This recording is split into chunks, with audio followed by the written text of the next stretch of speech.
And welcome back, ladies and gentlemen. It's a big day for Donald Trump.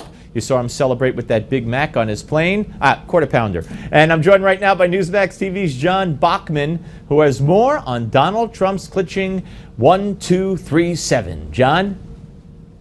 It's the magic numbers, Steve. And be honest, I know you were on the Trump train a long time ago, but at this time last year, if I had told you that Donald Trump was going to lock up the Republican nomination before Hillary Clinton locked up the Democratic nomination, officially, you probably wouldn't believe me. But anyway, that's what happened today with Donald Trump. He was able to get enough delegates to put him over the edge, but there's still work to be done.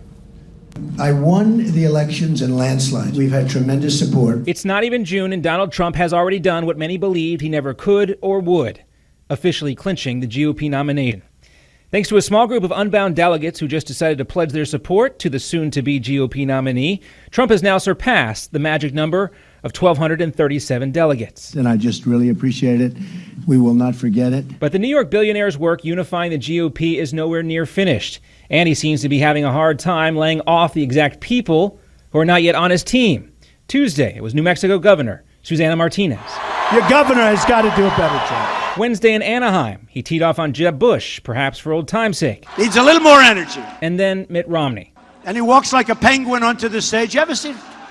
This while the holdouts of the anti-Trump crowd have started fighting with those who have hopped on the Trump train after promising they never would. I think it's pathetic. Rick Perry not only called him a cancer on the party and not only endorsed him, but he's basically campaigning to be Trump's vice president. Trump's meteoric rise to the top of the GOP is due in large part to his status as the ultimate Washington outsider. And as the Washington Post reports, Trump is pressing the Republican Party now to get on board or get run over. There are also new concerns that that joint fundraising deal with the RNC may not be so mutually beneficial after all. And unless Trump can get everyone on his team, the millions of dollars he needs to complete his presidential campaign may go to the other down-ballot races. Well, Steve, as I'm sure you know, Paul Ryan and Trump had that phone call last night. No endorsement yet from Paul Ryan, so there's still some holdouts. There's also that firing Rick Wiley from the Trump campaign. But this week, Donald Trump did get former Bush finance advisor Woody Johnson, the owner of the New York Jets, to join his team as a fundraising vice chairman. So a little give and take.